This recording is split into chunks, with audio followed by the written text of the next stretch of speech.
I'm telling you this sincerely as a former Marine, Deputy National Security Advisor. I was juggling the most serious national security threats facing the United States. I think TikTok is near the top, okay? Think for a moment how preposterous it is that we're in a situation where the main platform is controlled by a hostile totalitarian government. The main platform by which a whole generation of Americans communicate and acquire their news. Remember, the TikTok, you say, oh no, it's just cat videos. It's actually a primary source of news for people under the age of 30. We would never have allowed the Nazis to control all of our newspapers and radio stations in the 1930s. And in fact, we passed laws under FDR, Roosevelt, that made sure that you could not concentrate media ownership in the hands of any foreign power. So we have simply not updated those rules. Those are longstanding, 100-year-old rules almost that are blessed by the Supreme Court. They are sound with our First Amendment rights. Why is it that we've allowed the Chinese Communist Party to be the primary arbiter of what content trends and what content gets suppressed? It's insane.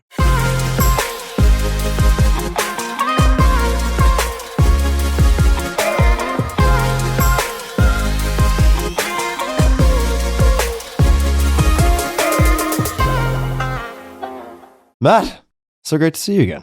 I'm delighted to be here. Thanks for having me. Absolutely. 好久不见. 很久不见. Yeah. Your tones are actually still quite sharp and acute. I don't know how you did that. 没想了好久.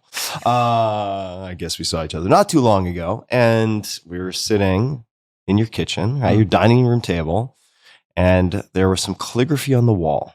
And I asked you, because my characters have grown a little rough around the edges, and I asked you what this calligraphy meant.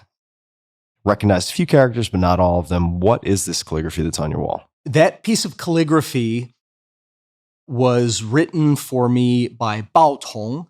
Bao Tong was a high Chinese official in the People's Republic of China, and he happened to be the chief of staff to the party secretary of the Chinese Communist Party, Zhao Ziyang, when the Tiananmen protests took off in the spring of 1989. And Bao Tong ended up, like his boss, getting arrested. His boss spent the rest of his life under house arrest. Bao Tong went to prison for essentially siding with the students, the pro-democracy students, and eventually got out of prison, but spent the rest of his life under house arrest. And we developed a friendship, but remotely. And he wrote two pieces of calligraphy for me. And that one says, 先天下之忧而忧. And the unwritten, but second part of that is 后天下之乐而乐. Well, it was a famous quote by a Chinese statesman from 1,000 years ago named Fan Zhongyan. And Fan Zhongyan was this polymath who created the Chinese examination system and so forth. But he was a loyal official who had to go into exile. That's what would happen. You know, if you really screwed up, you'd get killed, by the emperor. But he got sent into exile. But it's really a motto. What it means is that you need to be the first one to worry about all under heaven and the last one to enjoy the pleasures of all under heaven. So it's about the responsibility of a good official. How did you develop a friendship with this person? During the days when I was a reporter for the Wall Street Journal based in China. And sometimes he was able to have visitors. And so we struck up a correspondence. Mm-hmm. All right. So I should say from the outset, and this goes without saying, but fascinated by, I am, and you are, Chinese culture, language. We're going to talk about how that entered the scene. And I've spent time at 2 universities in China. This was a long time ago, 96. Yeah. And we both studied East Asian languages in school. How did you decide to do that? It was highly accidental, like most good things in life. I was studying Spanish in high school, and my Spanish teacher and I weren't a good match. Creative differences. Yeah, which is to say he was strict and serious. And I was, a 15-year-old who was struggling in third-year Spanish because I hadn't paid enough attention in second-year Spanish. Anyway, I remember seeing the Chinese language teacher. This is very rare. This is in the 1980s. I was at a high school, which was very unusual at the time to have a Chinese teacher. Where was this? This was in Milton, Massachusetts, Milton Academy, south of Boston. Yeah, good school. And Michael Murray, was walking across the quad, and I was trying to figure out how on earth I'm going to escape Spanish class. And I asked if I could jump into Chinese, and he let me do that. And so that was the beginning of my love affair with China. Started with the language. And I went on in college. The University of Massachusetts at Amherst had one of the truly great East Asian languages and literature programs, classical Chinese, Al Cohen, Don Jurtson, and others. Chinese. I studied classical. If contemporary Chinese isn't hard enough for you. Yeah, it's like just starting to learn English and someone's like, we're just going to throw in Latin on top of that. With a little Beowulf on the side. Enjoy. Yeah. Old English and Latin while you're struggling to order a pizza in a new language. So I was really lucky to have great teachers. And I remember I studied with Perry Link. Oh, Perry. I studied with Perry. Princeton University at the time. Amazing teacher. He was my Chinese teacher for a summer program in Beijing. Yeah. And we're still in touch today. No kidding. Oh, yeah. Wow, I did not know that part. Lin Lao Shi. Oh, yeah, man. Brutal in his enforcement of the tones, which is probably why it's stuck. I just remember. You're stuck. I just remember. This was, let's see, probably 95, 96, Chinese 101 at Princeton at the time. And the first class had maybe 35 students. I would say a few weeks later, 14 students. There was serious attrition. There was serious thinning. That's like my Marine Corps officer candidate school class was roughly that level of attrition. So he's no nonsense and a wonderful teacher. Really, really phenomenal teacher and thinker. I remember one class, I'm going to give him credit and bust his balls a little bit at the same time, because I remember a winter class. First of all, Chinese 101 had 5 or 6 classes a week, I want to say. It was some unbelievable volume of classes. And that was, I want to say, probably including language lab, where you would have to read and record your tones. And then you'd have these one-on-ones where you would get cross-examined for your failures with your tones. It worked really well. And there's one class, it's in the middle of winter. We'd all shuffled through the snow and bitter cold to get to this class. And this poor girl, this one girl had some type of laryngitis or something. And we would all repeat whatever word it happened to be, right? Like, I want to say it was something like, yeshu, right? And so we're saying this word, yeshu, and she's like, yeshu, and he's like, holds up a finger, and he's like, again, again, and he just made her do it 12 times, and we're like, oh, the brutality. It's Marine Corps methods. Yeah, it's a drill instructor. But it worked. And a question for you: when you learned Chinese, and I'm gonna backstep, and don't worry, guys, we're gonna get to the geopolitics and all the juicy bits, TikTok included, but this all starts with a deep fascination and not a deep critique. That's part of what I'm trying to underscore, right? Like a deep fascination. One thing that worked really well at Princeton and contrasted it with a lot of other schools at the time is we used something called GR. I don't know if you remember this. It was 国语罗马字. So it was teaching tones with different spellings. So the Romanized version of, say, guo, second tone, would be GWO. Or if you wanted to say qu guo, like I went, fourth tone would be GUOH. And it seemed to work really well in terms of memorizing tones, where pinyin with diacritical marks was really hard for a lot of students to remember. Did you learn with pinyin? I did learn with pinyin. Chinese language teachers have a joke that if you stay in the business of teaching Chinese long enough, you ultimately end up creating your own syllabary, Romanized language to approximate Chinese, or you end up studying the I Ching and teaching it, the mystical text from way back. But I learned it with regular Roma pinyin, which the Chinese standard Yep. one. But what I learned from teachers like Perry Link and Wang Xuedong and others who taught me was not to read that and to focus on the tapes, right? We were using cassettes in those days.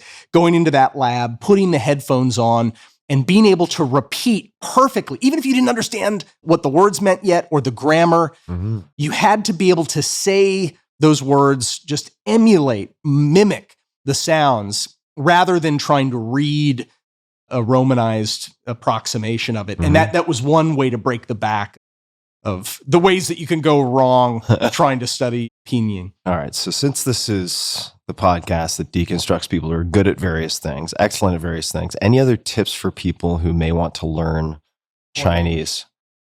After I learned Chinese, I learned Japanese. Yeah. I've forgotten most of it because this was 30 years ago. But what amazed me was I followed a smarter technique for studying the language, and I learned it much faster than I was able to learn Chinese. And it started with those tapes, recording yourself, repeating full sentences, not vocab lists, not studying the Roman, in Japanese it's called romaji, right? Yeah. You're studying Romaji. Latin letters. Instead, you have the discipline to just listen to full sentences, be able to say those sentences flawlessly before you start to deconstruct the sentences according to the vocab and in the grammar and so forth. So it's starting like a child with the sounds and then getting to vocab and grammar. Yeah. So you and I have a very similar approach in that way. I did not realize we had this parallel. And don't worry, guys, we're going to get off this language learning kick in a second. But I went from public school on Long Island to St. Paul's in New Hampshire. I had decided I was bad at Spanish, and then I hopped ship to Japanese. So I did it in the opposite order, in part because a friend of mine was taking Japanese, and I wanted to be in a class with one of my friends, at least, if I was going to be bad at a given subject, i.e. language learning. And then the Japanese took off, and then I learned or studied. I've forgotten most of it. So we have the opposite in that sense. My Japanese is still pretty strong. Forgot most of my Chinese, but had a much more refined method for the Chinese because I threw so much against the wall with Japanese to begin with.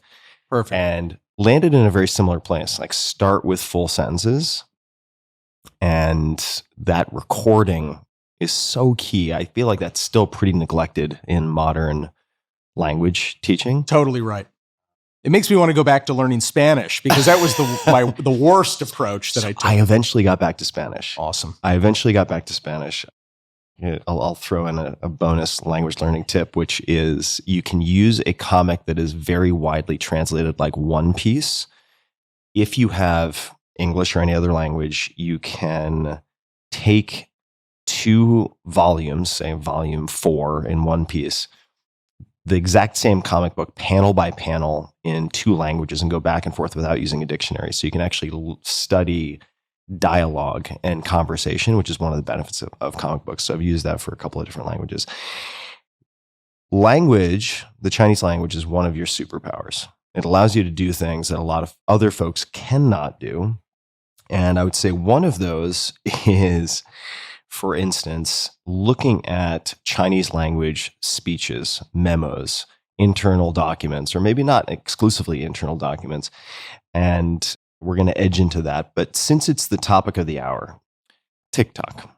Yeah. You and I have spoken about this before, and I was amazed how little I actually knew about TikTok. What are some salient points that you might underscore for folks as it relates to TikTok? Well, there's been a lot of discussion about some of the risks of using TikTok. And most of that discussion in the US is focused on the data security aspect, that this app, once it's in your phone, it goes everywhere. It pulls everything. Now, famously, although people have forgotten, TikTok was using that data to track American journalists to try to figure out who their sources were so they could fire those sources from TikTok. So they go in and actually look at where specific users are to track their activities and who they know and what they're doing. So that is a risk.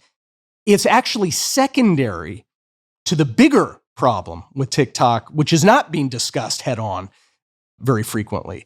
And that is that the Chinese Communist Party has stated explicitly that it wants to use tools such as TikTok specifically short form video apps, of which TikTok is the really key one, to, in the words of Xi Jinping, win the global majority. That's his phrase. They want to use it as a megaphone in what he calls a smokeless battlefield for ideological persuasion and also destruction. Namely, if you look at how TikTok trends certain content and you compare that, which is not easy to do. TikTok makes this hard to do, but you could use some of their proxies, some of the data that they share for advertisers, which they've since shut down because they didn't like the fact that people were starting to look. But what you found was that anti-American, anti-democratic, anti-Israeli content after the October 7 terror attacks by Hamas in southern Israel occurred, that stuff trends at multiples of what it does on things like Instagram or Reels or X. Mm-hmm. And it's not because of the demographic, because people have done control studies to look at how Taylor Swift trends across those platforms. And it turns out she trends almost exactly equally across all these different apps and platforms. But when it comes to things that are embarrassing to the Chinese Communist Party, that stuff gets minimized on TikTok through the algorithm. There are things that they want to amplify, pro-Communist Party things, or things that make Americans hate one another, or lose faith in their system of government. That stuff gets amplified inordinately. Mm-hmm. And so it's very clear that the algorithms are being manipulated. And those algorithms are subject to the control, very explicitly subject to the control of the Chinese Communist Party. So Xi Jinping back, I think it was in 2021, he had a study session, right? He's the chairman of everything in China. He's a dictator par excellence. He holds a study session for the Politburo, which is the highest body of Communist Party officials, and it's on external discourse mechanisms. And what he's talking about is it doesn't matter what's true and what's false. It only matters who controls the platform. Mm-hmm. And therefore, we need to use this platform to win the global majority. And TikTok, so Xi Jinping holds this study session. The People's Daily, which is the Communist Party mouthpiece newspaper, a couple weeks later makes clear that what he was talking about were short-form video apps, and they talk about TikTok specifically. So it's a weapon. It's a weapon pointed at our democracy. To double-click on a few things. First is in terms of company structure or parent company structure, people involved, is there anything that would be sort of instructive to point out there? Yeah. Let's begin with that. And why should we take you to be an expert in TikTok? Like, how have you studied this? Well, look, I have the benefit of working closely with a number of extremely talented historians, linguists, technologists who are focused on China. Mm-hmm. We run a small private company. We do research, open source research about what China's doing, where it's going. My colleague, John Garneau and Matthew Johnson, two colleagues of mine. Matthew's great. He was an Oxford professor of Chinese modern government before we kidnapped him to come do work for us. John Garneau was a journalist like me in China, an Australian. He wrote for the Sydney Morning Herald. And eventually, a little bit before I went into government, he was working for Prime Minister Malcolm Turnbull as his one of his China advisors in Canberra. Anyway, they decided to do a very in-depth study looking at the history of TikTok, trying to figure out things like the structure, who's it beholden to? And what you have is this interesting saga of a truly innovative Silicon Valley type company that emerges from the mind of Zhang Yiming, a very, very bright, talented entrepreneur and technologist in China, and some of his partners. And it quickly catches on in ways that catch the attention of the Chinese government. And so over time, what the Chinese government does is it inserts itself, the Communist Party, which is superior to the Chinese government, inserts itself into the heart of that company.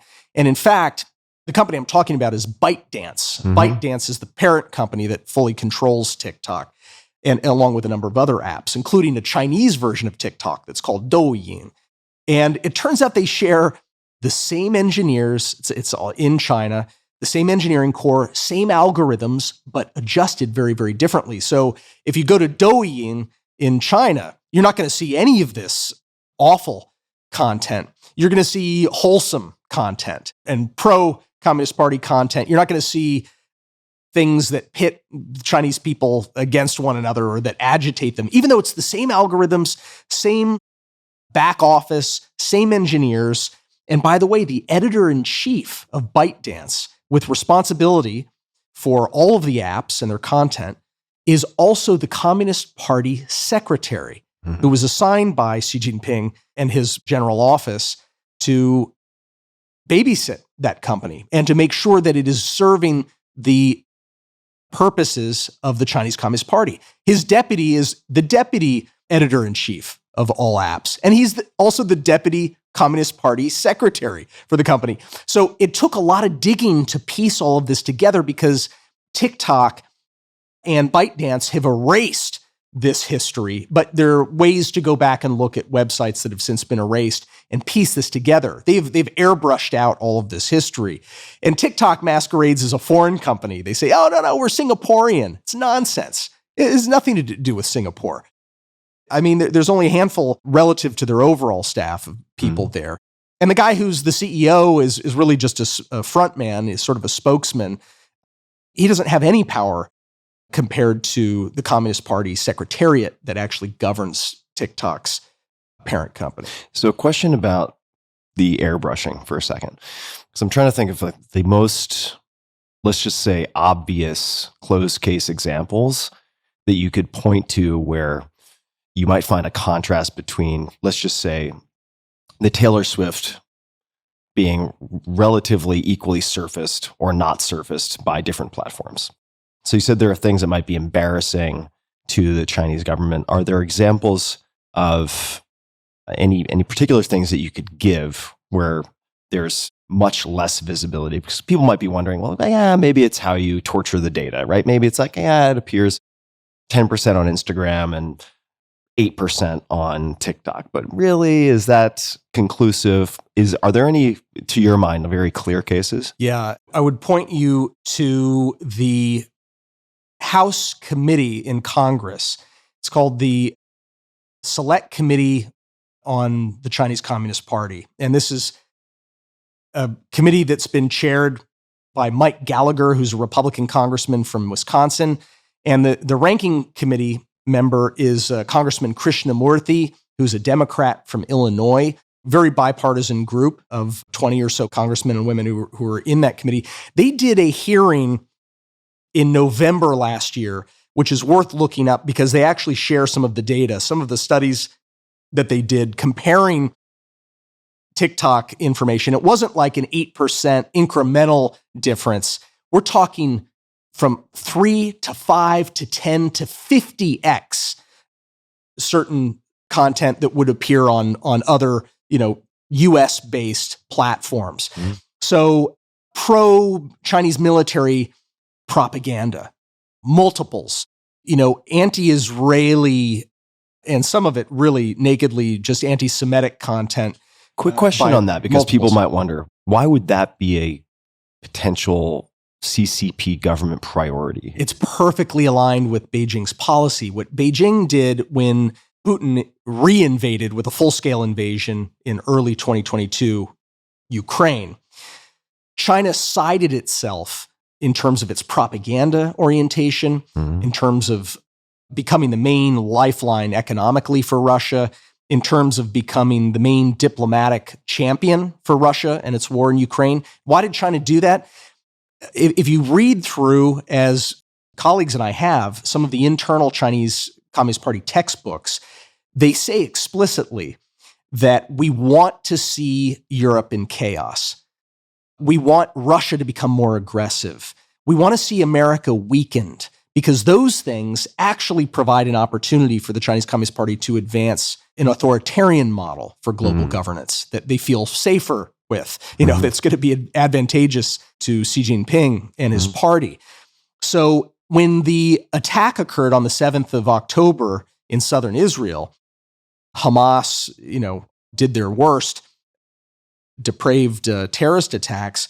China immediately oriented its propaganda to blame Israel and to blame the United States, just like it blamed Ukraine and blamed the United States for the war Vladimir Putin undertook. So they take the side of the aggressor and try to spin the aggressor into a victim.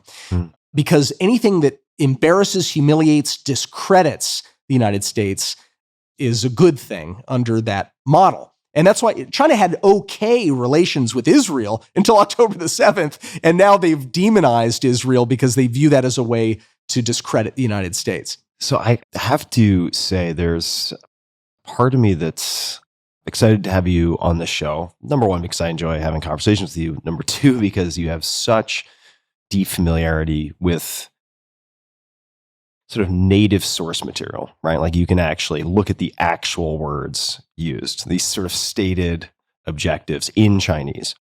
And I also must admit, I have this admiration for the 4D chess that China has played with respect to things like access to natural resources in South America, building infrastructure in Africa. It's really remarkable how good they seem to be at playing a very, very long game.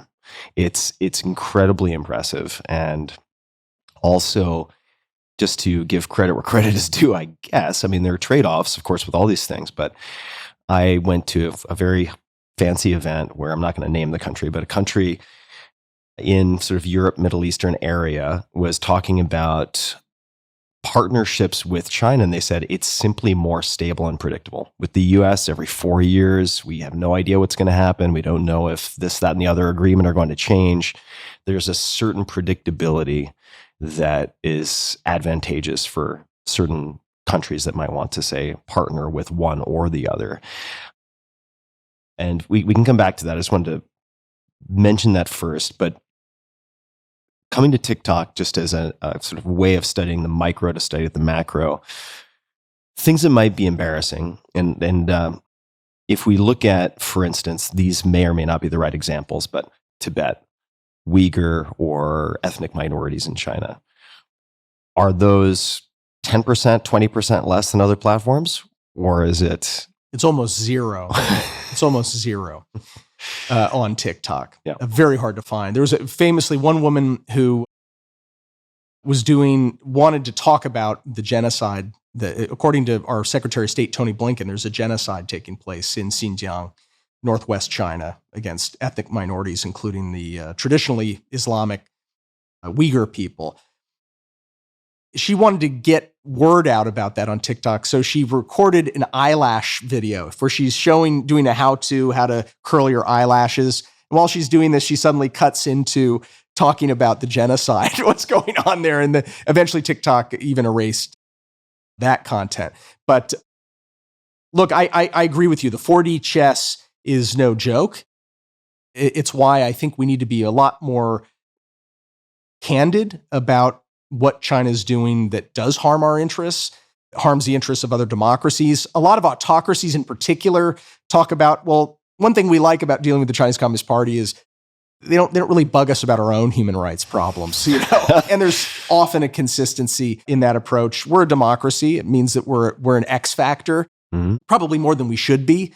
There's certain things that we did throughout the Cold War that served us very well, where there was a continuity in our Cold War policy from Democrats, from Truman to Eisenhower to Kennedy and on. The thread makes curves, but you can string that thread through the overall policy of containment with some variations and so forth. We'd be well served to remember what Senator Vandenberg said. Remember who Vandenberg was? He was an isolationist Republican before World War II who ended up becoming an internationalist, bipartisan partner of a Democratic President, Harry Truman.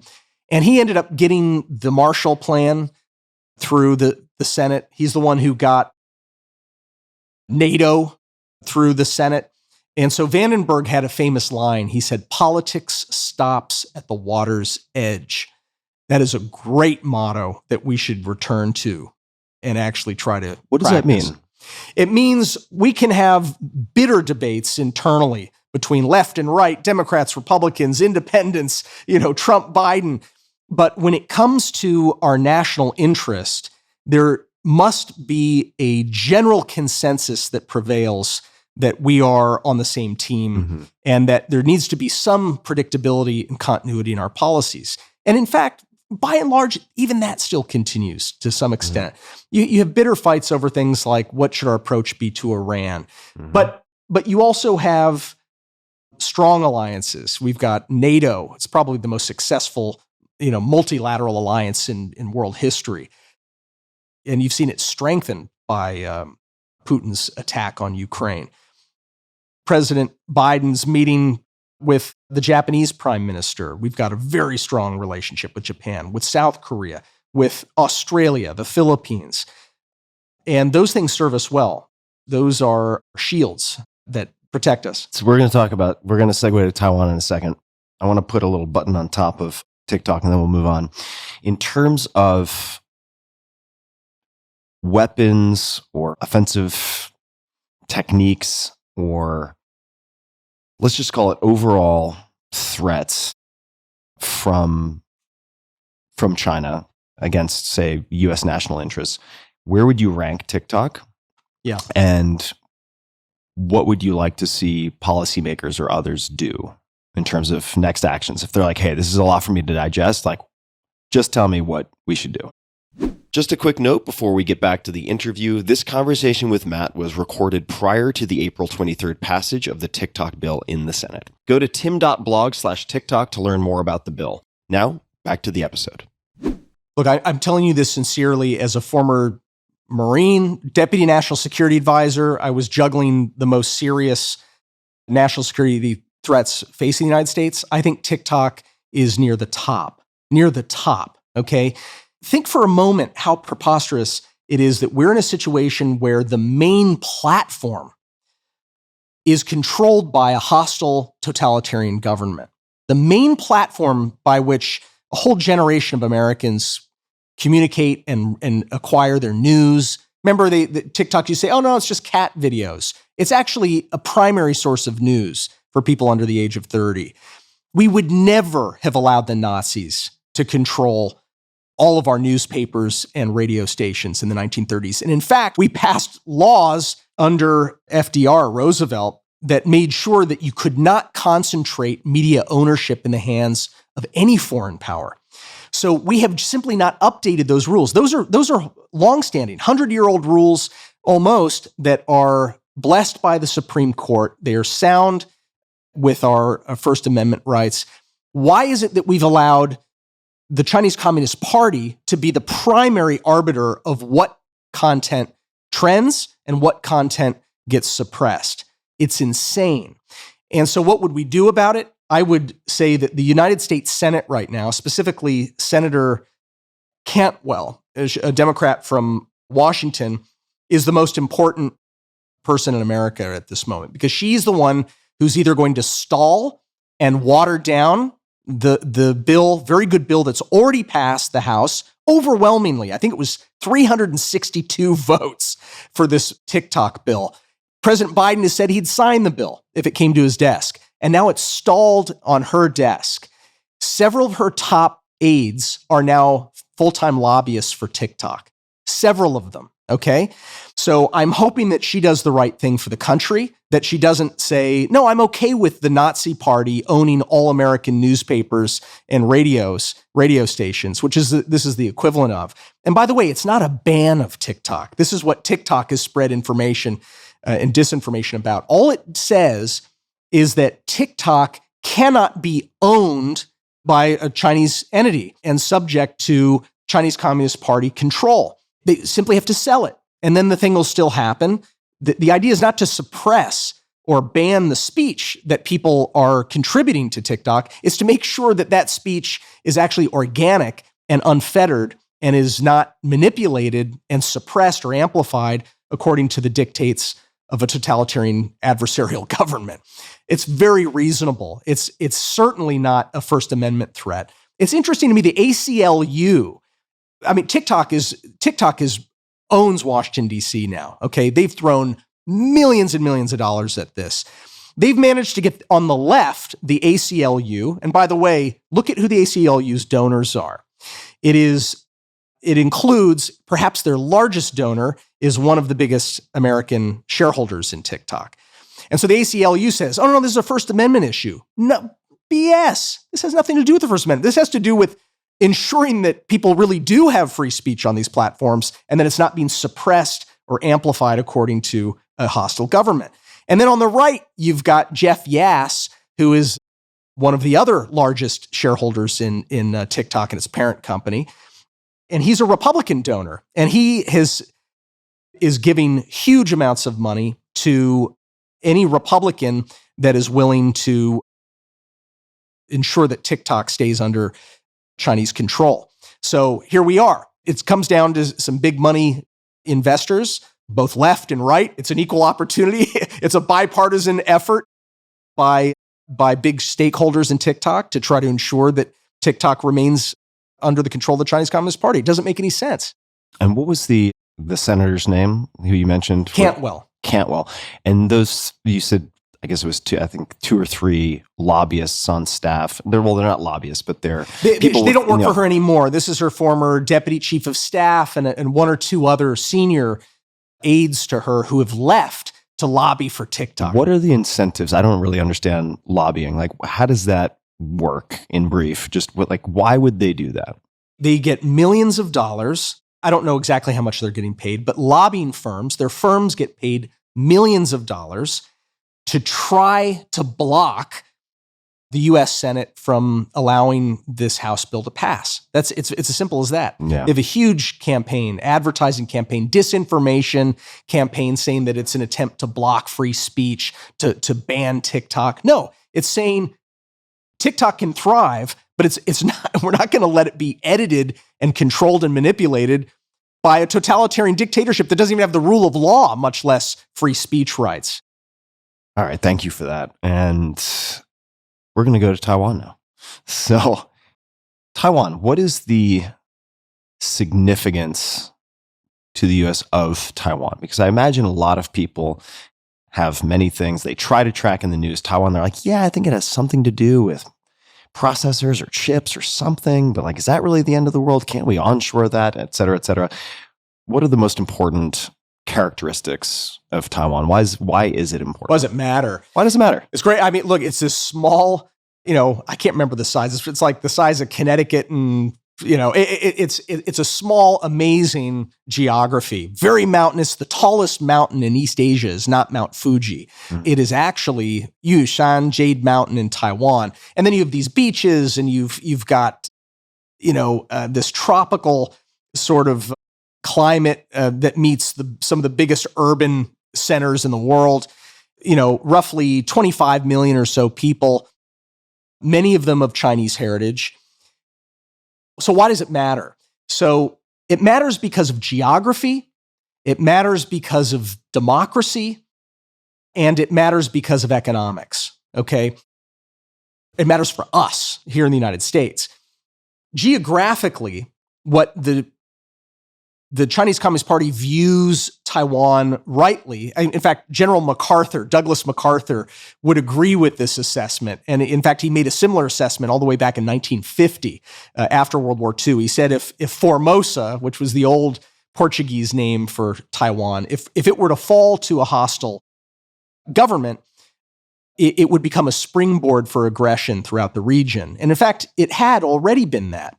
The Japanese, Imperial Japan, had controlled Taiwan from 1895 all the way for 50 years till the end of World War II. And they used it as a springboard to move into Southeast Asia, particularly when World War II kicked up.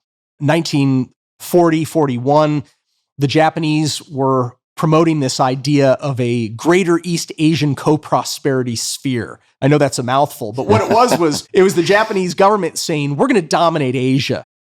No one else, we don't want Western colonial powers anywhere near this, but we also don't want those countries to run themselves. So it was an involuntary invasion of Japan's neighbors. And they said, well, this is going to be great for everyone. We're going to be on top. It's a new empire that we run, but we'll take care of the economics, we'll take care of the security and so forth.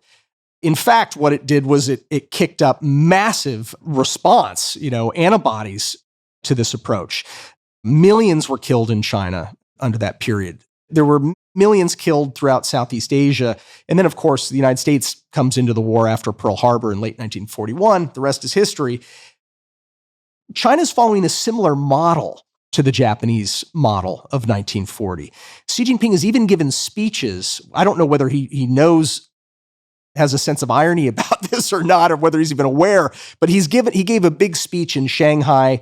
One of his Politburo members just last week gave another speech, Zhao Leji, talking about the importance of Asia remaining in control of Asians, by which he means Beijing. It was Tokyo in 1940, but it is very similar language to what we heard when the Japanese were promoting a greater East Asia co-prosperity sphere, which was an empire. So you mentioned the size of Taiwan. Sounds like a speck.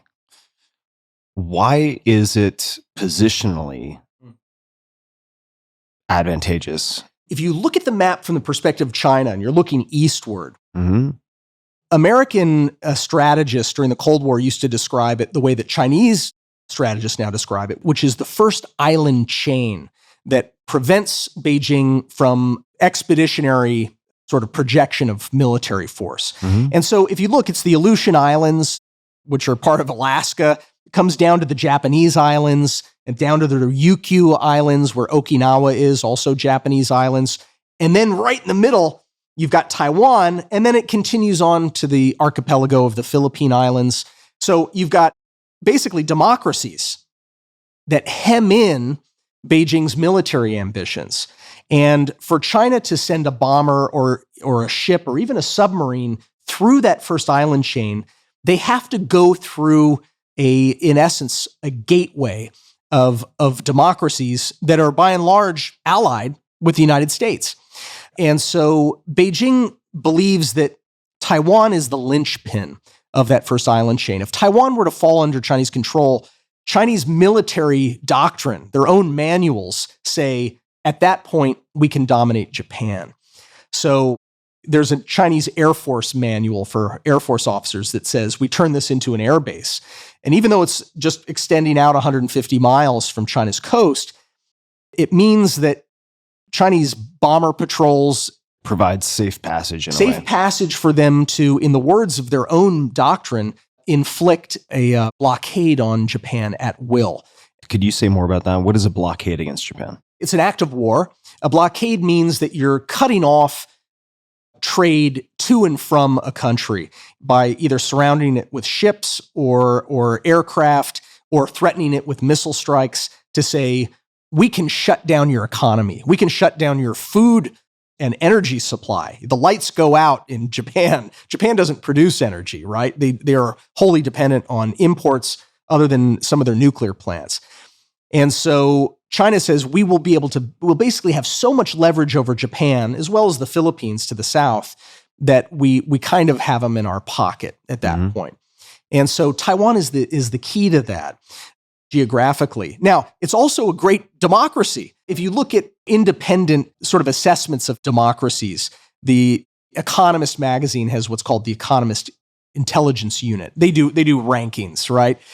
They have found consistently that Taiwan is the most democratic, liberal democratic state in all of Asia. And it actually ranks higher than the United States. Okay, so they know what they're doing. They've built something pretty special. I have to ask, sorry, I won't be able to let this go. Based on what does it rank more highly than the United States? Freedom of speech, rule of law, equality of access to run for government. Taiwan's legislature is 40% women compared to, I think, about 27, 28% of our Congress are women in the United States. Many of the top cities are governed by female mayors. They've twice elected a woman as president of Taiwan. In terms of freedom of the press, I mean, it'd be worth taking a close look at these EIU, sort of what their methodology was. But they're not the only ones. There are others as well who say Taiwan is really a true liberal democracy in the classical sense of the word liberal. It has really shed its authoritarian past. And so if that were to fall because it was coercively annexed by Beijing, that would have huge ramifications for the region and knock-on effects for the world. Why is that? I'm curious if you could say more about that, because I have to admit, right, growing up with like my dad yelling at the TV about politics, I just basically tuned it out, right? I decided to be sort of selectively ignorant about this, which I regret on some level. But I think to myself, okay, they are this sort of ideological paragon of democracy in the region. I understand the positional advantage of, say, Beijing having control of Taiwan, as you just described. Yeah, the geographic element. Exactly. But if Taiwan falls, like ideologically, what are the ripple effects? I think what you have at that point is a state of emergency in all of the other democracies of the region, where they are now facing an existential threat, military threat. And that, states of emergency aren't good for democracies, right? Yeah. I mean, look at what happened to us just during the lockdowns, during COVID in 2020. Imagine you're in a situation where these countries are having to rapidly militarize in order to try to deter China from now being able to threaten, them with blockades or, and it's pretty clear that Beijing has much bigger ambitions than just Taiwan.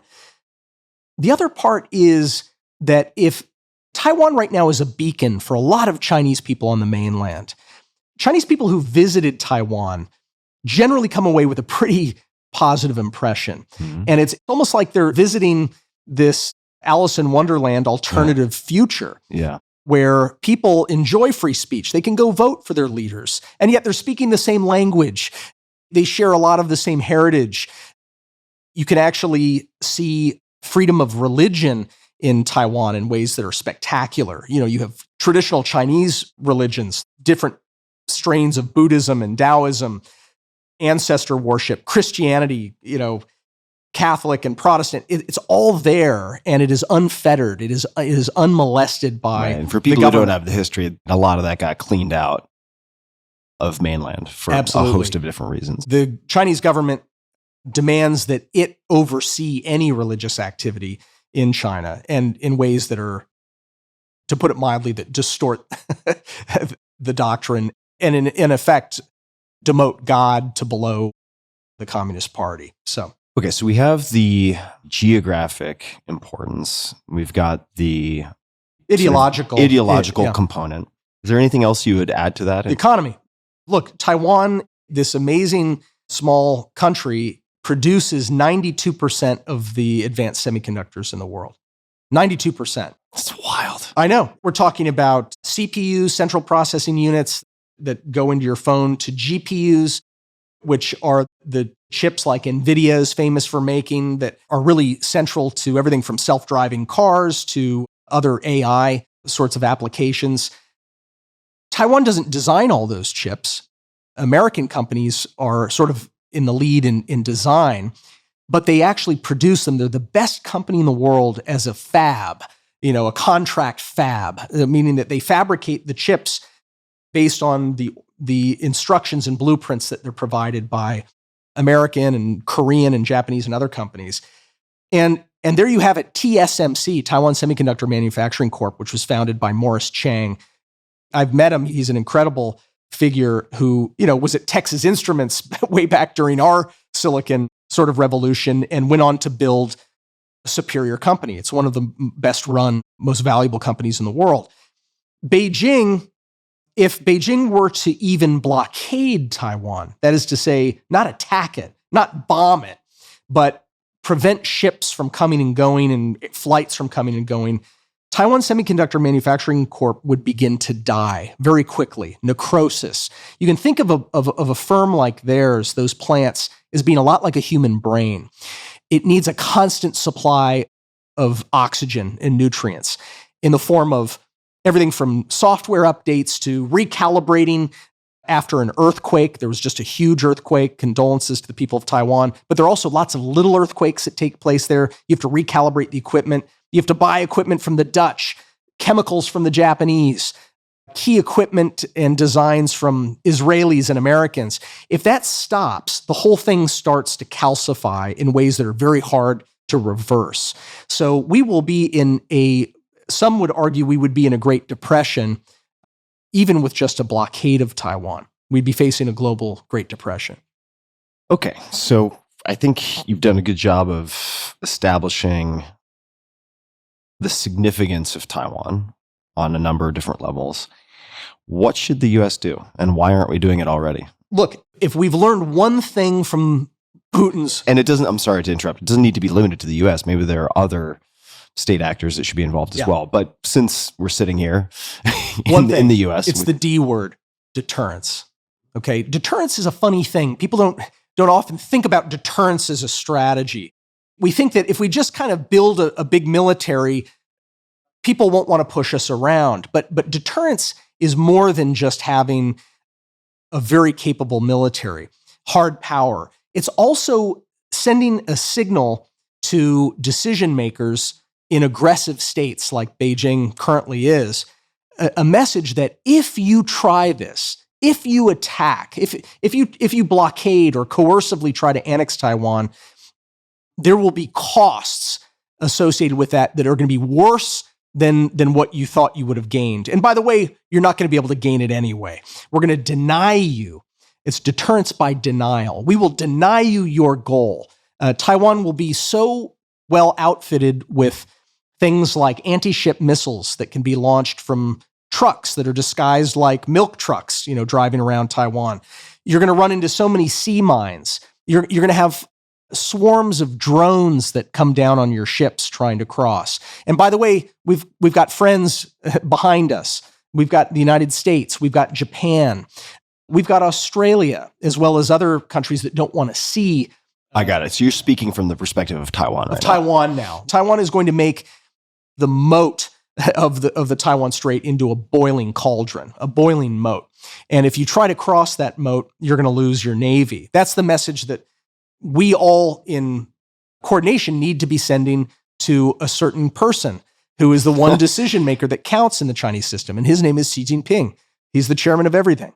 How do you strategically or tactically do that in terms of, let's just say, next actions, right? What would be the next actions if you could wave a magic wand and compel the people in power to take certain next steps? What would those things be? Yeah. Because I think one of the fundamental disconnects, and this may relate on a more macro level, is that I've observed conversations among media pundits and so on who say, well, Xi Jinping, he'll do a calculus on acceptable cost and yada, yada, yada, and then we'll not do A, B, and C because of D, E, and F, but it's all viewed through the lens of acceptable cost in a Western democracy, right. Which is not necessarily a comparable. So what would the next actions look like? Yeah. For instance, do we even have sufficient quantities of missiles or fill in the blank military technology to even provide? That's a really key one. So it starts with hard power. There's a diplomatic element to deterrence. There's an economic and informational aspect, but all of that doesn't amount to much if you don't have the foundation of hard power. The reason we've kept the peace for 70 plus years, almost 80 years from the end of World War II there, was because there was such a stark imbalance between what the Chinese military was capable of versus what Taiwan and the United States together were capable of. So you don't want a balance of power. That's a misnomer. You want a gross imbalance of power. That's what keeps the peace. And so right now we're moving towards a balance of power, and that's why things are actually so dangerous. So it starts with hard power. You put your finger on one of the really, really key elements, which is, do we have a defense industrial base that is capable of outproducing China's incredibly formidable defense industrial base? The short answer is no. Do we have to match them equally? Also, the answer is no. But we have to be able to make asymmetric weapons. That is, things that are relatively cheap, relatively plentiful, that can threaten an aggressor in ways that negate their massive advantages in terms of just mass of the ships they're cranking out, or the number of bombers, the number of missiles. So one of the things I learned as a Marine early on was the old rule of thumb is that you need 3 times as much force to take a position as you need to defend it. So we're on the better end of that cost curve because we're trying to defend Taiwan in order to show Xi Jinping that it's not worth even attempting. Taiwan has this moat. They've got very few beaches that are suitable for landing on. They have a number of very big ports, but those can be cut off through anything from sea mines to, other actions that could be taken. They've got mountainous terrain that, you can't really approach very easily from the east side. And you've got muddy flats. If you try to approach from the west side, it would be a disaster for, imagine Saving Private Ryan, but like you have to run 3 miles, to get to the machine gun nest that's shooting at you. So Taiwan has these natural advantages that should work to our benefit.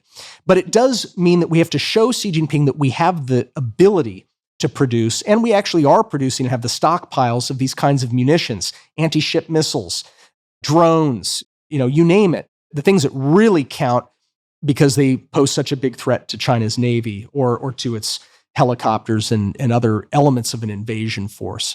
What would Xi Jinping need to see to decide it's not worth it? And on what basis are you saying what you're about to say? Well, right? Like, how do we have any the things idea? that spook him, and we know what spooks him because they get really upset at certain things. One is the hard power aspect that we're talking about, but the other is will to fight. So it was Liddell Hart, who was, early 20th century writer about war, said, will is the chief incalculable in war. It's the thing that's hardest to measure in advance of war, but which counts more than anything else once a war begins. And a good example of that is Ukraine. Everyone said Ukraine is going to crumble in a matter of days. It seems to be the assessment of the U.S. intelligence community. It seems to be the assessment of Vladimir Putin that it would fall quickly. And yet it didn't, right? Here we are 2 years plus later, and Ukrainians are bravely fighting. They're not asking for anyone to send troops. They're putting their own lives on the line. Will to fight was that X factor that actually created a catastrophe for the Russians. We have to help Taiwan reinvent its culture, its military culture, in ways that add what friends of mine would call social depth. I brought a number of Israeli military officers to Taiwan last summer to meet with Taiwan military leaders and civilian leaders. And it was a very useful set of conversations because the Taiwanese are used to hearing from Americans who come to visit. It's very rare that they get a chance to meet with the Israelis. And there's certain things in common. It's a small geography with a lot of hostile neighbors. They don't even have the benefit of a moat in the case of Israel, right? I mean, they've got land borders. And yet, Israel has won every war that it has ever fought. And it's done it with predominantly a reserve military. These are reservists who get activated like they did within 24 hours of the October 7 debacle. 300, almost 400,000 troops, most of them who had already trained. They'd already gone through that crucible of being a conscripted soldier or officer, men and women both, and then they were able to mobilize rapidly because they can continually train. Taiwan needs a little bit of Israel right now. It needs a little bit of Finland. It needs a little bit of Estonia. These small countries that face steep odds but have social depth because they have a culture of service. What do you mean by social depth? Could you just give me another brief explanation of what that means? I'll give you an example. In the case of Israel, not only did you have people who left their jobs suddenly, everyday jobs as, tech entrepreneurs or nurses or you name it, and were in uniform, ready to fight. But you also have a core of civilian cadre that knows how to respond to emergencies, that knows how to provide logistics, even though they're not in military camis, right? That knows how to turn hospitals into triage centers for combat victims. I got it. So it means that you've got more than There's just sort of a broad social fluency with skills and playbooks. That's it. Checklists. Things that the military doesn't have to itself be responsible for, but will depend vitally on in the event of a war. So I've neglected something important, which we should probably hit on. And I arrived at this somewhat obvious element. timeline because I was thinking to myself, do we really have time to help Taiwan develop this social depth, or are more expedient next actions required? So how should people think of the imminence or maybe amount of time that we may have before there is decisive action on the part of China to potentially do something disruptive or aggressive or otherwise towards Taiwan? Yeah, the specific date, no one knows. Probably Xi Jinping himself doesn't yet know what the specific date would be that he would try to push this to crisis, right? Mm-hmm. And push it to a head. But we can do better than saying we have no idea. Mm-hmm. It's really Xi Jinping's lifespan, okay? Xi Jinping is in his early 70s now. He has broken the template for, roughly decade-long tours of leadership by his last two predecessors, and he has installed himself for life. Mm-hmm. He's pretty much in charge for life. We know that. We know it's likely that he's going to stay in. I don't think, as Robert Gates, our former secretary, once said of the Russians, I think he's someone who's going to leave office feet first. Okay, right? And he's either going to leave in handcuffs or in a coffin, basically. Yeah. And seems to be a trend around the world. Right. So here we are. Yeah. He's 72 years old. As my wife sometimes reminds me, assholes never die. They seem to live a long time. Okay. Then you also have statements of. Yeah, this is what I was wondering about. Any telegraphs? Yeah. Well, sure. He has been very clear and has distinguished himself from his predecessors in how he talks about the goal of unifying Taiwan. He says it is the essence, that word, the essence of his broader agenda, which he calls the Chinese dream of the great rejuvenation of the Chinese nation. Okay, that handful. Sometimes it sounds more poetic in Chinese. yeah. It's actually brutal either way. But it's sometimes it's called the Chinese dream for short. Sometimes it's called the great rejuvenation. But he says the essence of it is unification with Taiwan. I think that's a very serious statement by him. Yeah. He told President Biden when they were in San Francisco just last November that he now expects the United States not only not to interfere, but to actively support China in its goal of coercively annexing Taiwan. That was pretty cheeky. We've never heard a Chinese leader say that before. That's a strong ask. That's a strong ask. That'd be like Putin saying, listen, it's good to talk to you, President Biden.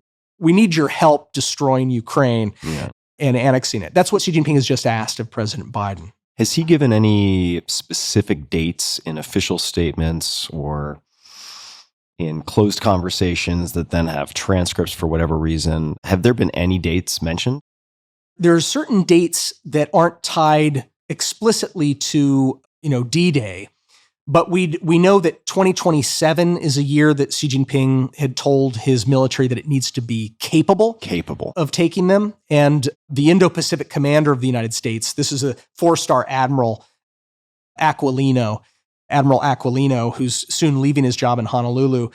He's responsible for practically half the world, as a military commander. But he said before Congress recently that he thinks that the Chinese military will meet that deadline of being ready to take Taiwan. Xi Jinping has also said things like, he's expressed his impatience by saying things to visiting people from Taiwan along the lines of, I'm not going to let this get passed down from generation to generation anymore. Mm-hmm. That was very much in contrast to what some of his predecessors used to say, like Deng Xiaoping, said, if we have to wait 1,000 years, we'll wait 1,000 years for Taiwan, but we're not going to let it declare independence. Xi Jinping has changed that formula. He's saying it's not good enough. The buck stops with me. Yes, it's not good enough for Taiwan not to seek independence. It needs to come back into the bosom of the motherland. So coming back to what would need to be shown, right, to sufficiently deter.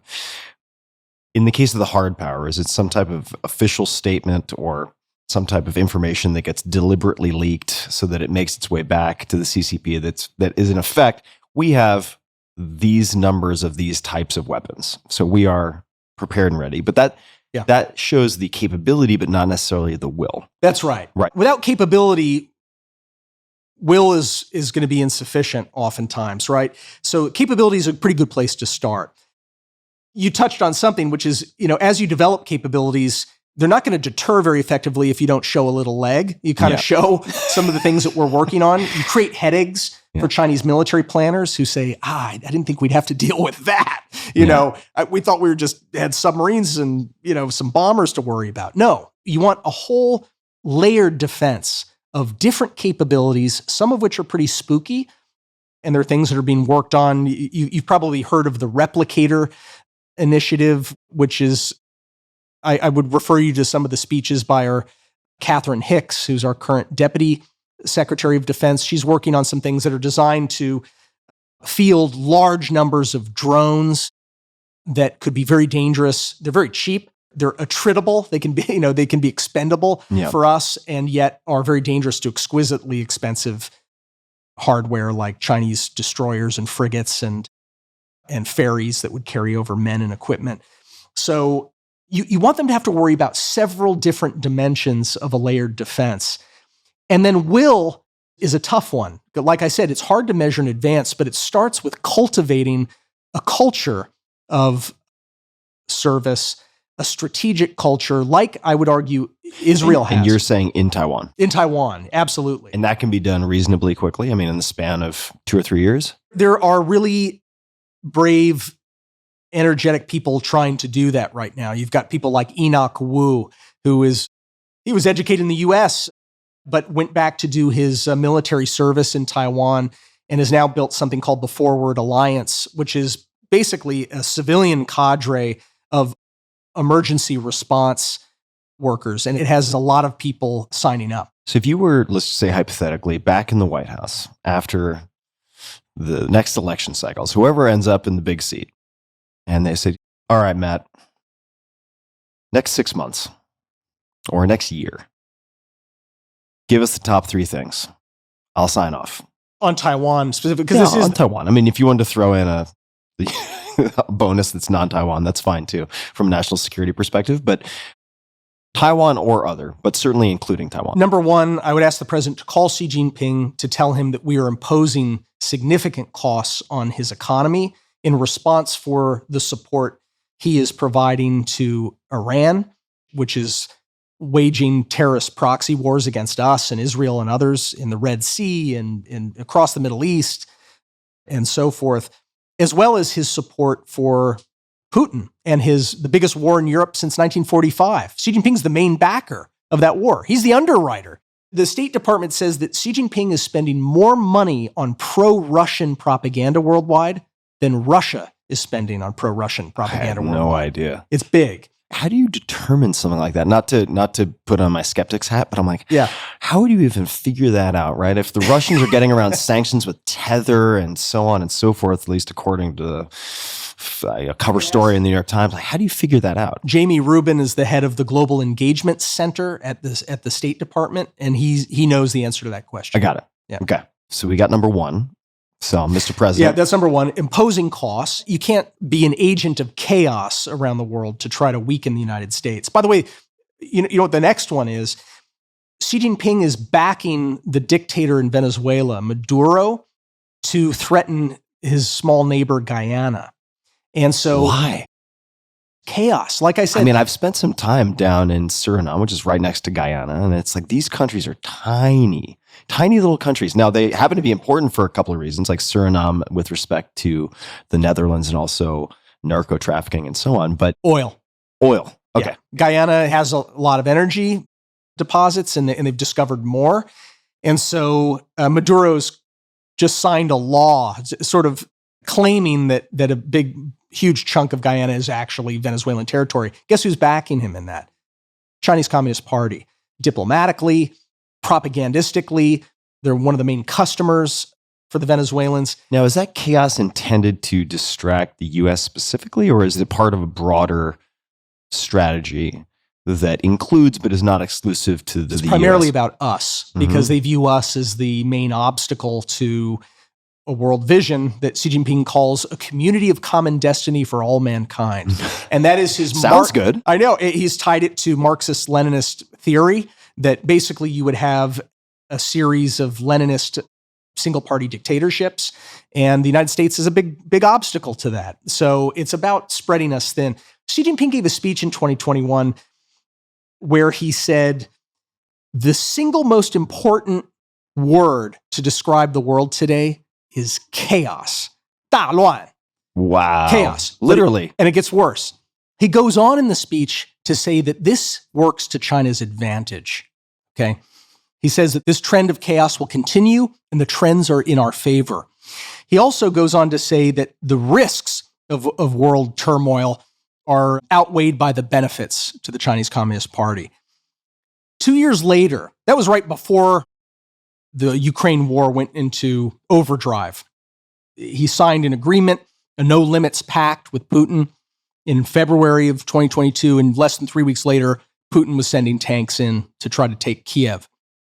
Now, a year after that war began, Xi Jinping went to visit the Kremlin. He went to go see his best and most intimate friend. That's his own phrase, by the way. Xi Jinping says, my best, most intimate friend is Vladimir Putin. He went to go check in on his friend, see how the war is going, see what he needs. And as Xi Jinping was leaving the Kremlin, he was caught on camera saying, in essence, that he was not only benefiting from chaos, but that he was one of the architects of global chaos. What he said specifically to Putin was, Vladimir, you and I are seeing changes occurring in the world that only happen once in a century. And this is a phrase Xi Jinping uses a lot. Opportunity that comes once every 100 years. And he's talking about the opportunity for China to become the global dominant power. And he said, you and I, Vladimir, are the ones driving those changes. So in essence, he was saying, we're the architects of turmoil. We are agents of chaos. And so it gives you some insight into the way that he's thinking about these things. That's why I would tell the President of the United States, step number one is impose massive costs on China's economy until Beijing starts to back off of lighting or squirting lighter fuel on these conflagrations that are taking place now on multiple continents. Mm-hmm. Yeah, the opportunity of a lifetime. A chance that it arrives only once every 100 years. Again, there is part of me begrudgingly that has a high degree of admiration for the long-term implementation of some degree of anti-fragility, right? Thinking in terms of Nassim Taleb, it's like, okay, can you not just be resilient in the face of chaos, but benefit from chaos? I think it'd be very dangerous not to respect an adversary that's as committed and capable as they are. When I worked at the White House, when I was Deputy National Security Advisor, my boss was Robert O'Brien, who was the National Security Advisor at the time. I remember him once saying to me, doesn't Xi Jinping take off a weekend to play golf? It's just relentless, right? It's this constant, and it takes enormous effort to seize the initiative in that dynamic and to become a protagonist again in the story. Xi Jinping is the protagonist. I don't mean that in the sense that he's the hero. I mean it in the sense that he is the one driving events by his own admission in his little meeting with Vladimir Putin. He's the protagonist of the story, and it takes immense effort, will, coordination, and guts to actually seize back the initiative and to become the protagonist again in this story. Because it's not a story that's going to end well if we let Xi continue writing it. I would love to segue briefly, because it's an area of deep fascination for me, to information or informational warfare, right? Disinformation, misinformation, just kind of statecraft in terms of intelligence, asset development. What are the most formidable techniques or capabilities that China has with respect to those types of activities? Because they seem to be very sophisticated, and to have incredible patience also with a lot of it. They're getting more sophisticated about it. And of course, AI tools, I'm still waiting for our AI firmament, all these smart technologists who are developing these technologies to figure out how to use that to sniff out foreign government interference. And I don't have a good answer yet, but what I can tell you is that Beijing is experimenting with deep fakes. in ways where they create whole personas that look like Westerners speaking in very fluent local English or other languages. So they're able to localize the messengers and to create them out of digits. So they look like newscasters, and yet they're providing fraudulent or deceptive sorts of messages. Just a quick side note on that. I say side-by-side comparison of a real Chinese newscaster and a deepfake Chinese newscaster, and you really could not, even at this point, tell the difference. It's remarkable. What other, perhaps, types of tells should people be aware of or cognizant of? And the one that comes to mind is, for instance, if you are maybe a naturalized citizen in the US, but ethnically Chinese, you have family in China, it seems like a lot of people have outreach on social media from folks they might develop a relationship with over years. And then lo and behold, they're like, oh yeah, it'd be really helpful. I saw you got promoted to like this tier in Google. It'd be really helpful for me to know A, B, and C. Your family in Guangdong would really appreciate it. Yeah. Type of situation. LinkedIn has been a very potent espionage tool for the Chinese premier spy agency and others. Yeah. So what kind of stuff should people be on the lookout for? What type of demographic should sort of be just hip to these types of techniques? Sunshine is a good disinfectant. If people understand what these modalities are, there have been a number of cases that, MI5 in the UK and FBI here in the US have cracked that have involved people being approached through social media and things like LinkedIn. You don't want to take money from strangers, to share secrets and things that you need to know who you're really dealing with. And in that system, that type of activity always has to feed back into the party apparatus. It's what they're really good at. The Chinese Communist Party was really superior in many ways to the Soviet Communist Party because they perfected what's called United Front activity. Now, what is United Front? We don't use that word very often. It's a central concept in the history of the party, but especially under Xi Jinping. He has massively increased funding for United Front activity. What it is it's something that's between legitimate organization and espionage. So it's things that involve a degree of a lack of transparency about what the real goals are. But what it's designed to do is to spot and assess and recruit allies to the party's goals. But they don't always let you know that it is actually for the sake of the party's goals. You think it's just an individual or a small group. Could you give an example of what that looks like? Because on the espionage side, I'm like, okay, we've all seen spy movies. We can kind of imagine what that might look like. And then you've got two levels up. You've got a sort of official party doctrine and explicitly stated goals. This intermediary, could you give an example of what form that could take? Yeah, a lot of them have the name friendship organizations. Okay, there's a whole plethora of these groups, and it looks like it's an organic sort of small movement of people saying, well, this is something we believe. We believe that Taiwan really needs to become part of China again. That's our personal view. But in fact, the funding is coming from the Communist Party. The group has a huge tail to it. It has information that's being fed to it about people that show promise, that look like they're ideologically sympathetic or susceptible to some of those messages. And then it identifies up-and-coming politicians, and they start to target and sometimes compromise, a mayor who looks like someday he might be governor or even president. I'll give you another example. Some of the student associations that look like, we were in college, there are all kinds of student associations. But there's one, the Chinese Students and Scholars Association, which is actually reports to and is funded by the Chinese consulates and embassies. And they get special additional jobs. They're on 220 US campuses. That's by an old count. They have people who organize protests against professors or students who are talking about things like Tibet, or talking about the Uyghurs and the genocide there, or talking about democracy in China, or talking about Taiwan and all the great things about Taiwan. They will organize demonstrations because they have a playbook. That's actually one of the reasons that they've been constituted. And they also keep an eye on other Chinese students on campus who come from China. I met this terrific student who was at a university in the Midwest. I met her when she was still a student. I had a number of students come to the White House individually to tell us about some of the issues they were dealing with. And she had a friend on campus. She's from China. Her friend was from China, and she was organizing things having to do with the freedom of the Uyghur people, and specific Uyghurs who are being held as political prisoners. It's a risky move if you have family in China. Risky move, and she does have family in China.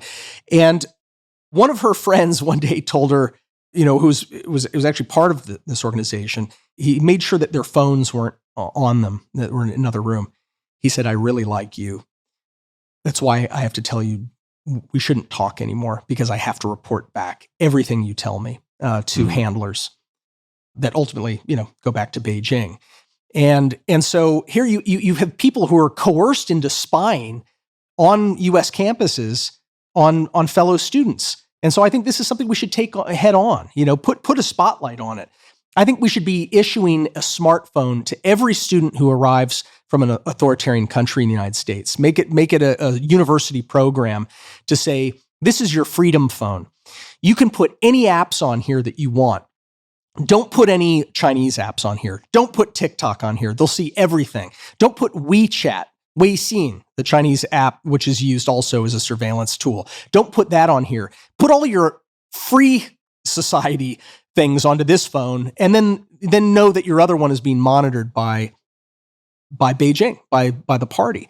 So we should be doing much more for the Chinese diaspora that comes here to study. We should be giving them a shot at actually breaking free from this bubble of surveillance and censorship that follows them when they come to the United States. We should be breaking out of that. So here's a question that I don't know the answer to, but I'm pulling on a thread that could be something I misremembered.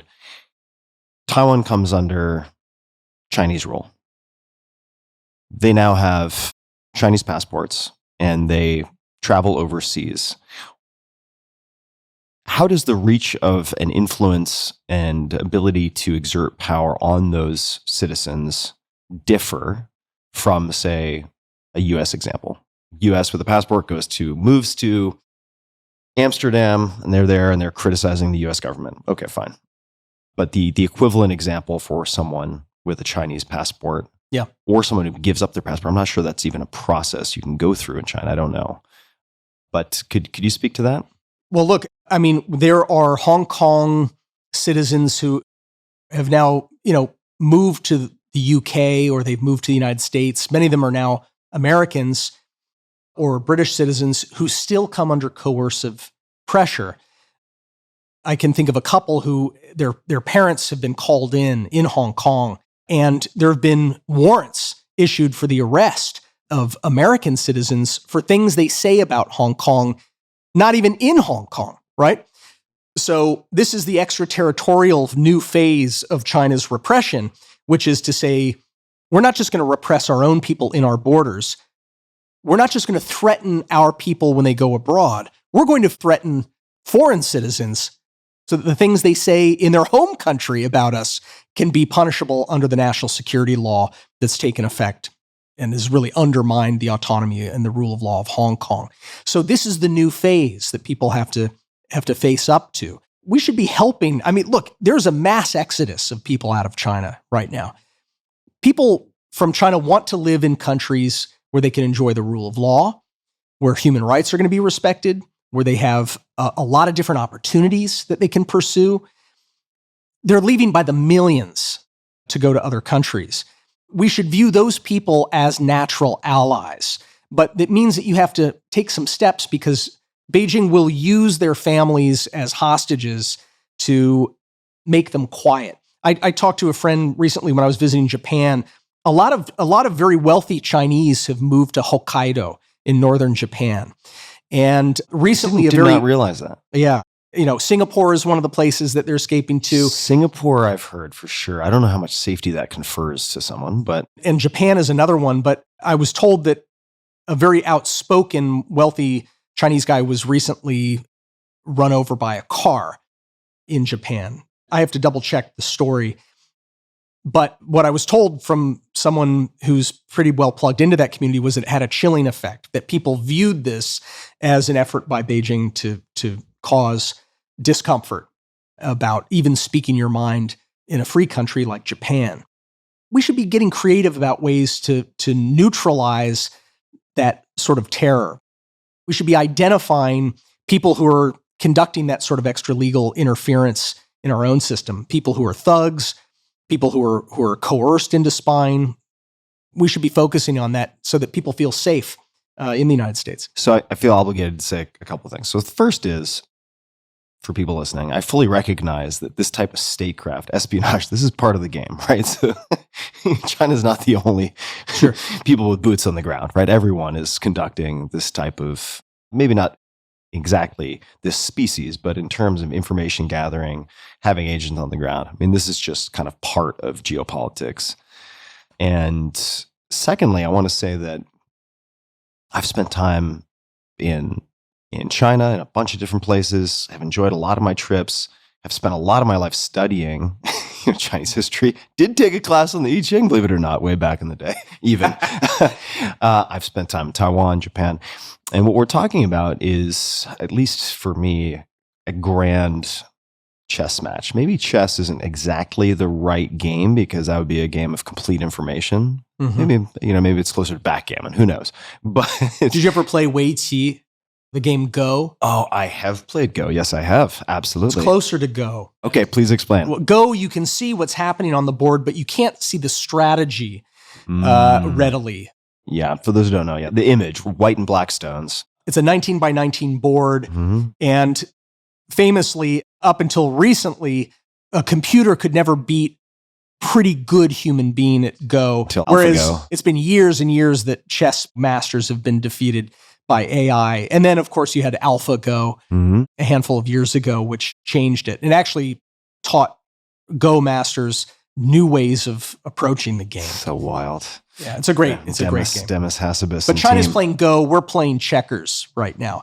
If we can get our game up to playing chess against their Go, we've got a chance. Okay. So the broader question I wanted to ask you was, U.S., what a rocket ship. This young upstart of a country, boom, bada bing, bada boom, has turned into this incredible global superpower.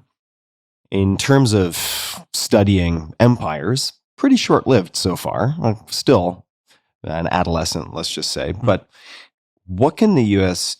do, in your mind, broadly speaking, to continue to act as a global superpower? Yeah. And maybe this ties into other factors that could affect China, like a population implosion, if that seems to be a pending problem with birth replacement rates and so on in the next 20, 30 years. I don't know. But what are the things the U.S. should be thinking of, maybe if we go one level up? Like they're China-specific questions, but this is more a permanence question writ large. What can the U.S. do? Yeah. Or should do differently? One thing we should first do is recognize that we are a very special country. We have to recognize that the things that the United States has made possible well beyond our borders, democracy, right? The Bill of Rights. Look at how many countries around the world have emulated that model. And yet that model is not sustainable without the United States. You can't have British successful parliamentary democracy today, or in Denmark or in Japan, if the United States does not remain the strongest democracy. Why is that? Because the nature of these Leninist systems or totalitarian systems that are more like monarchies, like you have with Russia or North Korea today, they are compulsively hostile because they will never feel safe within their borders or confined to their borders when their neighbors are liberal democracies. It doesn't matter how much you try to reassure them. The nature of that kind of a system is that it is compulsively hostile. And so small countries are not going to have an easy time standing up to a juggernaut like the People's Republic of China, so long as it is a totalitarian Leninist system. And now China's stitching together, an axis of these countries. Venezuela is one of the minor partners. Iran is a more important partner. North Korea as a freakish, difficult partner, but a partner nonetheless. And then you've got the Russia. difficult cousin at the family reunion. Yeah, exactly. The Kim family regime is, spoils a lot of dinners at the holidays. But what you are facing now is a very significant decision by these unnatural partners to decide to work together because they believe they have a once-in-a-century opportunity right now to break the back of American credibility and American power. So first, we have to recognize that as many problems as we have at home, that'll be another podcast for us to talk about, we are a country that deals with those problems openly and with the participation of our citizenry and with the protection of the rule of law. Those are very, very special things that we should not take for granted, and we should actually be proud of them and own them. And I think if we were to do that, even as we talk openly about the legacy, you remember Ronald Reagan, when he was president, people remember that he made this very hostile set of remarks about the Soviet Union. He called it an evil empire. He said it was the root of all evil in the world. People forget that when he gave that evil empire speech, he also talked about the legacy of evil in American history. He talked about slavery. I mean, can you imagine a Chinese leader or Putin giving a speech like that? It's impossible because they don't, Meaning one finger pointing outward, but another finger pointing backward. Saying, look, we are a country that navigates by a North Star that is really worthy of navigating by. Even though we don't reach the North Star, when we deviate from that path, we know that we're on the wrong path. So we have to keep going towards those higher human ideals, the things that the founders framed in the Declaration and in the Constitution. These are very powerful ideas and things that we should continue to try to live by. But by speaking more openly about those things, we should also not be afraid to be candid about what distinguishes our system from ones that are actually pretty dark. I'm sorry, genocide in the year 2024, as recognized by a number of countries, as recognized by both Mike Pompeo, he was Secretary of State, and by Tony Blinken when he is Secretary of State. This is not a country that we're going to be able to do business with amiably. This is not a leader who has declared himself essentially an agent of chaos in the world and who's funding anti-democratic and anti-American propaganda. That's not someone who we're going to be able to resolve problems with. Okay, so we need to be a bit more real. We need to impose more costs. We need to be rhetorically sharper in drawing the distinctions between who we and our allies are and other democracies. And that's in terms of just informational campaigns in the U.S. for the citizenry of the U.S., you mean? Yeah. I mean, President Biden has given some good speeches. When he first came into power, people rarely read, strategy documents. I wish the press would do a better job of reading them because, the president took the time to write an introduction to his strategic guidance 6 weeks into his administration. And he said, we're facing a serious moment right now that's going to determine whether the world is predominantly democratic, law-abiding, peaceful, or whether it's going to be authoritarian, anti-democratic, violent. And so he, I'd like to hear him talk more about that, but then also to follow up with more policies that show that we're doing something about those problems. That's where I think the disconnect has been with President Biden. But I think those speeches were admirable. So I'd like to segue to some of your personal history, because maybe it ties into other parts of this conversation.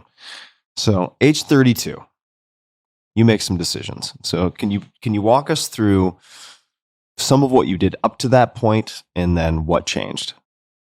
I spent my 20s, for the most part, as a reporter, writing for Reuters and the Wall Street Journal in China.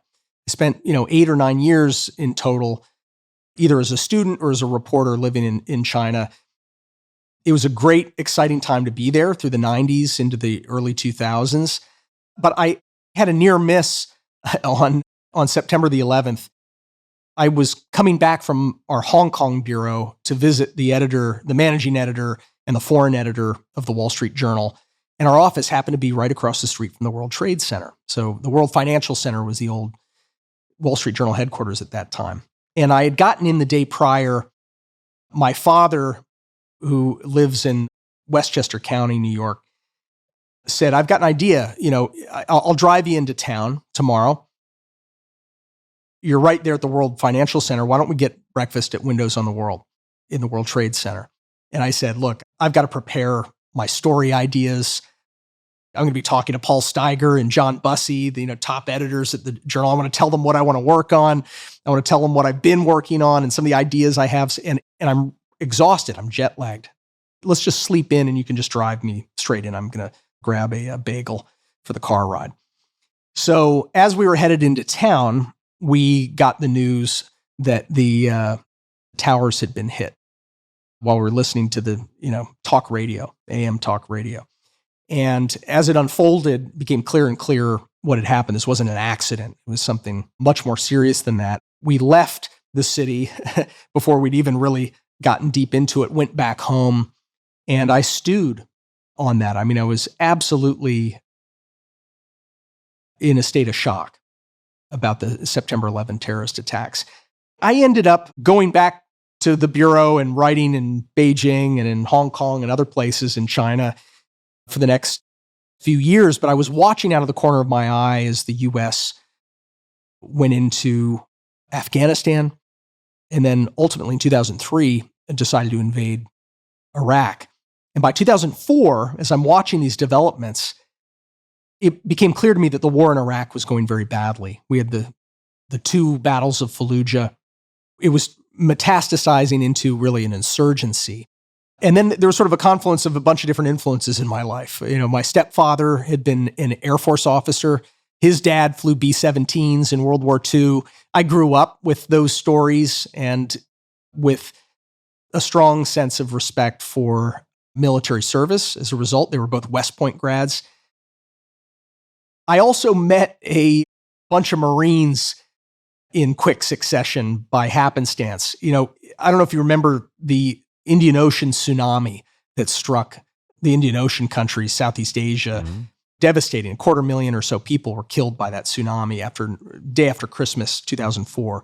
I got scrambled down to Thailand to cover that story and ended up pulling back from the devastation along the beach, where I'm interviewing family members, survivors of this thing. And I went up to Utapao Air Base, which was an old, air base in Thailand that the U.S. used to use during the Vietnam War, except it was bustling again with American troops who had all arrived basically to carry out the humanitarian response to that tsunami. And the guy who was in charge was a Marine. I met a bunch of these young kids who were like, I couldn't even make coffee when I was, 20. And here you had corporals who were leading squads of Marines, and they were really, really gung-ho and proud of the work they were doing to help get humanitarian stuff out there. So anyway, one thing leads to another, and I meet a Marine colonel around that time who challenges me to go visit a recruiting station. And I couldn't even believe it. It was actually an officer selection office, right? It's a recruiting office for officers of the Marine Corps. And I started reading up on the Marine Corps. I ended up taking an appointment and going down to the USS Intrepid, which is the aircraft carrier museum on the Hudson River. Let me pause you for 1 second. So you have a job. You're doing pretty well with said job. Yeah, no, it was great. What was the inner monologue or the moment where you're like, okay, I'm actually going to take this meeting? Because now you've crossed a threshold, right? When you're taking a meeting. Yeah. So how did you just make that decision? It's funny. I mean, it was, was it more of a like, it can't hurt? No, it was sometimes it was sort of out of body experience. Like the logic became more and more apparent as I made those tentative steps, and then it came to feel almost inevitable. But the feelings, sort of abstract feelings, were, wow, we're in trouble. Our power, our system, our constitution, all these things are actually more fragile than I thought they were. Number one. Number two, we're losing a war and fighting another war at the same time in Afghanistan, which would end up going worse over time.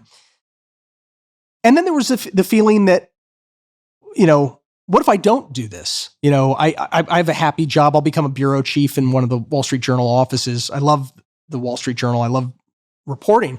But I also had this sense that if I don't do this, I may regret it, because this is the moment where I'm supposed to serve. We're in two wars. They're not going well. If I don't serve now, I won't be able to serve. I'll be too old to do it. So I need to do this gut check and see if this is something I'm up to. And it became a test of myself too. It was a self-test. So then what happened? I discover that I'm out of shape, and I meet a Marine who is studying in Beijing. He's a captain, and he's there doing an Olmsted Foundation scholarship, which is like, you can go study in a foreign university for a year or two, and he's getting his master's degree. And this is such a great Marine Corps moment, because I'm a nobody, I'm a stranger.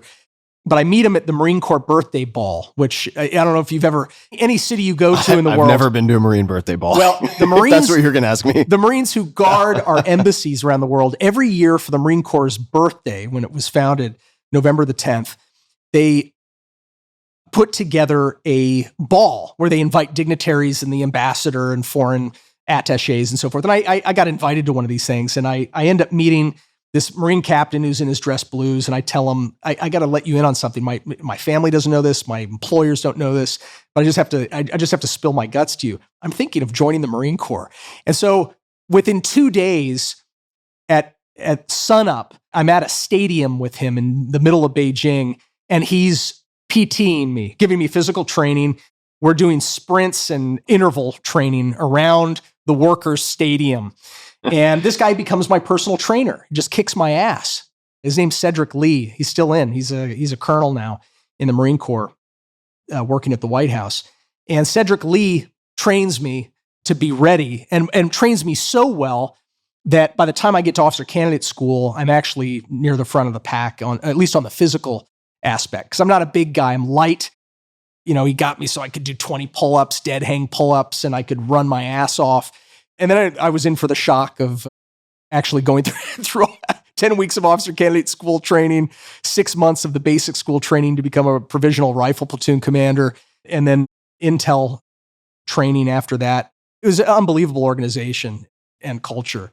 What would you say were the biggest impacts of that experience on you? It's funny. I mean, one of the first things you learn, you just inhabit your own head all the time. That's what we do when we walk around. You Nature inhabit your being ego. human. Well, it's called being human. And you come into this thing and they're like, hey, this isn't about you. You're like, well, what do you mean? I made the decision to be here. They're like, no. We had this great Colonel Chase, who was running the officer candidate school. He was a former enlisted guy. He had been a drill instructor. Now he's a colonel running the officer candidate school. And he gives this talk. I mean, it was very personal. It was visceral. It was because he had been a drill instructor too. And he basically said, none of you are going to make it through here if I don't believe that you're going to be a good leader of Marines. And this was a promise. This was a threat. And he held to it. I heard that he got in trouble for attriting so many officer candidates at a time when we were at war that he got some shit for that. But I'm proud of him, irrespective of whether that's true. He basically winnowed out almost half of the group of us. And he basically said, if I don't see it, if I don't smell it on you, that you're going to be a good leader of those Marines whose lives you're going to be responsible for and putting at risk, then I'm not going to let you march across the grinder and become a Marine officer. You're not going to pin those lieutenant bars on. And so this culture where now you're suddenly feeling real responsibility. It's like, holy shit, I'm not responsible for myself in war. I'm responsible for a platoon of 40 young men and women. It's a shock. I didn't have any leadership skills naturally. Everything I learned had to get pounded into me through repetition and screaming and making mistakes and touching the electric fence and finding out it hurts. And, it was really something. The other thing about the Marine Corps that people should all know, and this goes for the military generally, the Marine Corps in particular pushes down responsibility. It delegates to the lowest level. So the idea is, think about how many things in American life are about, we're going to give opportunity to the guy who's at the top. The creme de la creme de la creme de la creme. We're going to keep skimming and giving you unlimited opportunity to achieve your goals, to achieve fame and fortune. Marine Corps is the opposite.